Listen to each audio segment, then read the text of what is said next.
Everyone, welcome to Spandan's cake world. Friends, आज की video बहुत ही खास है। न्यू होम बेकर्स के लिए, बिगनर्स के लिए कुछ टिप्स बतानी है आपको। आपकी मिस्टेक्स बताने के लिए ये वीडियो में लाई हूँ। ये सिर्फ बिगनर्स के मिस्टेक्स नहीं है, एक प्रोफेशनल होम बेकर भी यही मिस्टेक्स करते हैं, जिनको 1-2 साल हो गया है केक बिजनेस चलाते हुए, फिर भी उनसे गलती होती है कि किसी ने ऑर्डर कैंसिल कर दिया, एडवांस पेमेंट नहीं दी, और किसी की ये कंप्लेन भी होती है कि ऑर्डर मुझे क्यों नहीं मिलते, और फिर किसी की ये कंप्लेन है कि मेरा केक स्पंज सही से नहीं बनती। तो आखिर ये सारे प्रॉब्लम्स क्यों आते हैं, क्या मिस्टेक्स आप करते हैं?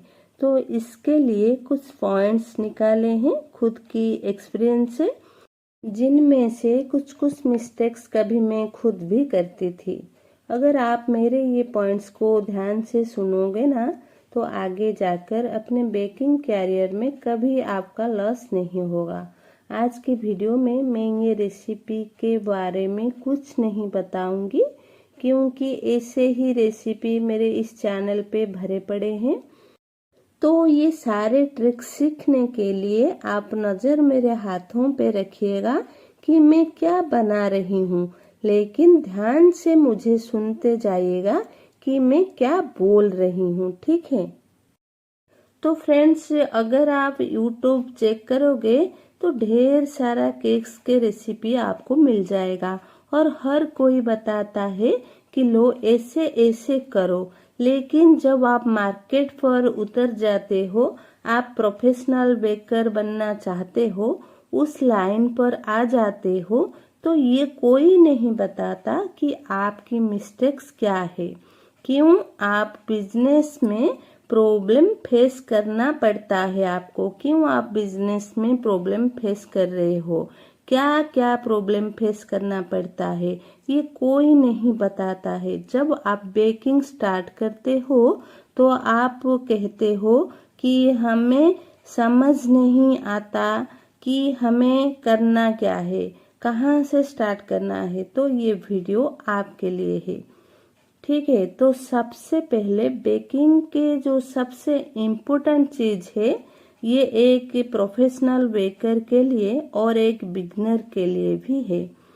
तो टिप्स नंबर 1 कि आप चाह रहे होते हैं कि आप 0 इन्वेस्टमेंट से बेकिंग स्टार्ट करें, कुछ भी पैसा ना लगाना पड़े, और आप क्या करते हैं कि इधर उधर की वीडियो यूट्यूब से देख के घर के जो बर्तन है, कप, स्पून, कटोरी, आप वो लेकर उसी से बेकिंग कर करके एक प्रोफेशनल बेकर बन जाओगे, यही सोच रखते हो? बिना इन्वेस्टमेंट किए हम दिन रात पैसा कमाना शुरू कर दें?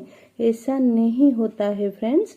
अगर आप अच्छी बेकिंग आपको करनी है तो आपको सबसे पहले मेजरिंग स्केल बाय करना पड़ेगा, वरना आपकी बेकिंग हर बार आपका केक स्पंज का रिजल्ट फॉल्ट ही आएगा, क्योंकि परफेक्ट बेकिंग मतलब परफेक्ट मेजरमेंट।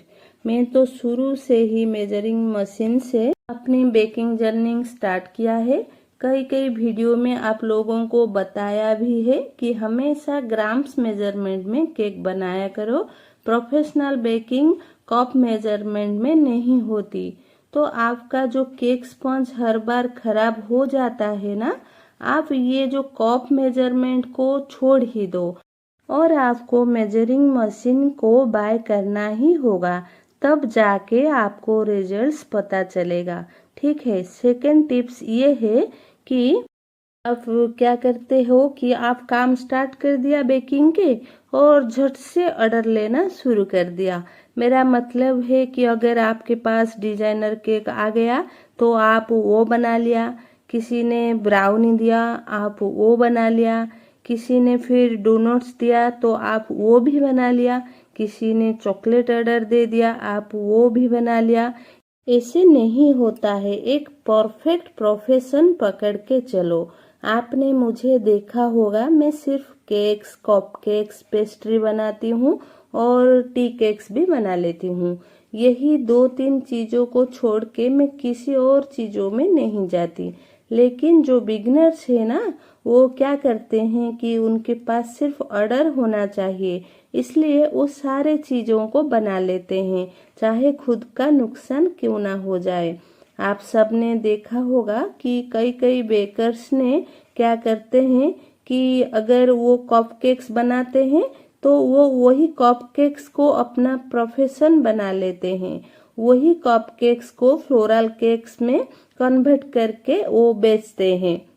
इसीलिए अगर आप एक दो चीज़ों को प्रोफेशन बना के चलोगे तो आपका रेसिपी सही रहेगा और आप एक प्रोफेशनल बेकर बन पाओगे।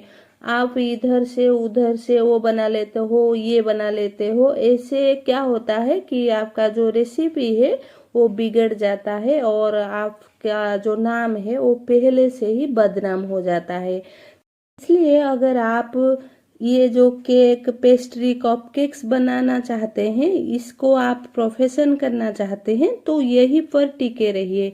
आप ब्राउनी बनाना छोड़ दीजिए, डोनट्स बनाना छोड़ दीजिए, वो जो बर्गर, पिज़्ज़ा, ये सारे बनाना छोड़ दीजिए। मैं कभी नहीं बनाती हूँ वो, क्योंकि उसमें रेसिपी इधर उधर हो सकता है। और यहाँ पर मुझे अभी कुछ दिन पहले, 1-2 दिन पहले मुझे ऑर्डर मिला था ब्राउनी का, लेकिन हमारे यहाँ जो ज़्यादा प्राइस में कोई केक ब्राउनी नहीं लेते हैं, इसलिए मैं मना कर दी थी। और मुझे कमेंट भी मिला था कि ब्राउनी रेसिपी लाने के लिए, लेकिन मैं उनको कमेंट में बता दी थी मैं ब्राउनी नहीं बनाती हूँ, लेकिन एक बार ब्राउनी का रेसिपी ज़रूर शेयर करूँगी। ध्यान दीजिए मेरी नेक्स्ट टिप्स को। तो टिप्स नंबर 3 ये है कि आपने ना अपने जो केक का प्राइस है ना, उनको कम नहीं करना। अभी ना फ्रेंड्स एक ट्रेंड हो गया है कि मानो कि कोई कोई बेकरी वालों ने 1 पाउंड केक को 150 में सेल करते हैं, तो आप उनको देख के यही सोचते हैं कि वो तो सस्ता केक देता है, मैं भी अब सस्ता ही बेचती हूँ। दूसरों को देख देख के आप लोग उस तरफ चल पड़ते हो। अगर कोई होम बेकर महंगा केक बेच रहा है तो आप सोचते हो मेरा केक तो इतना सस्ता है, कोई नहीं लेता है, और इसका इतना महंगा कैसे ले रहा है। और हाँ, अगर कोई सस्ता बनाता है तो आप कहते हो मैं तो इसकी तरह सस्ता बनाती हूँ, 150 में अगर वो केक बना रहा है तो मैं भी 150 का केक बना लेती हूँ। फ्रेंड्स मत करें, ये मत करें। यकीन मानिए, अगर आप अपने मार्केट प्राइस के अकॉर्डिंग महंगा केक बनाओगे तो महंगा केक आपका सेल होगा, लेकिन केक का टेस्ट उस लेवल तक हो। मेरा मतलब है केक का क्वालिटी अच्छी होनी चाहिए, ठीक है। देखिए, अगर आप केक का क्वालिटी अच्छी दे रहे हो फिर आप प्राइस पर कॉम्प्रोमाइज मत करना। अगर आपको 100 रुपीज़ में केक का ऑर्डर मिलता है तो आप 100 रुपीज़ में भी केक बना के दे दिया, फिर 150 में, 150 में अगर केक आ गया तो वो भी आप बना के दे दिया। मत करो ऐसा। अगर आप अपने आप को इज्जत नहीं दोगे, आपको इज्जत कोई नहीं देने वाला। आप अपने काम की इज्जत नहीं करोगे तो कोई नहीं करेगा अपने काम का इज्जत। आप अपने मार्केट प्राइस के अकॉर्डिंग केक बेचना शुरू करो। धीरे धीरे आपका केक भी सेल होगा और आपका भी मार्केट पे एक प्लेस रहेगा, आपका भी मार्केट पर एक नाम रहेगा, ठीक है। अब चलते हैं नेक्स्ट टिप्स की ओर। तो फ्रेंड्स, सबकी अपनी अपनी एक स्किल होती है, अपनी स्किल मुताबिक ऑर्डर ले। अपने बारे में आपको पता होता है। सिंपल केक्स बनाए स्टार्टिंग में, जब आपके हाथ सेट हो जाता है तब आप खुद को पता चल जाता है कि हाँ ये मैं कर सकता हूँ। आप हमेशा वो ऑर्डर लो जिस पिक्चर को देख के आपको किसी से पूछना ना पड़े कि मुझे ये डिजाइन कैसे करना है। ये बहुत ही इम्पोर्टेंट बात है, याद रखिए। आपकी उस पिक्चर को देख के आप कभी भी खुद को मत पूछिए कि मैं अब किसी से पूछूं ये डिजाइन कैसे बनेगा। अगर आपके मन में ये डर आ गया कस्टमर की जो रेफरेंस पिक्चर को देख के आप ये सोच रहे हैं कि मैं ये डिजाइन कैसे करूं, तो ऑर्डर लेने की आपको ज़रूरत नहीं है, क्योंकि अभी आप परफेक्ट नहीं हैं। आपको अभी और प्रैक्टिस की ज़रूरत है। समझ गए ना मेरी बात को, कि आप अपने आप को खुद जज करना है। आपको खुद जज करना है कि खुद की कैपेसिटी कितनी है, ठीक है। वरना किसी की हमारे वजह से किसी की स्पेशल डे बिगड़ जाएगा।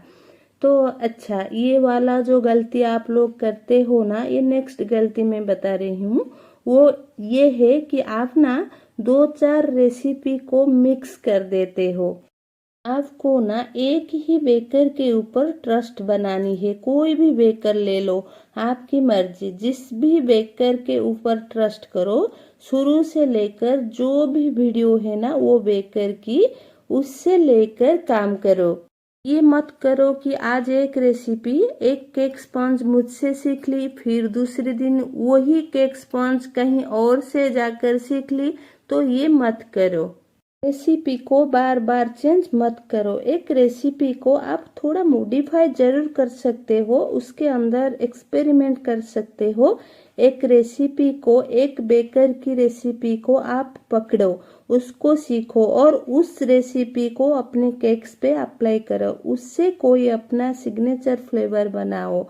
मैंने बहुत ही बिगनर को देखा है कि मैं आपसे कुछ सीख लूं, फिर आपसे कुछ सीख लूं, यही लालच उनकी कैरियर को डुबा देती है।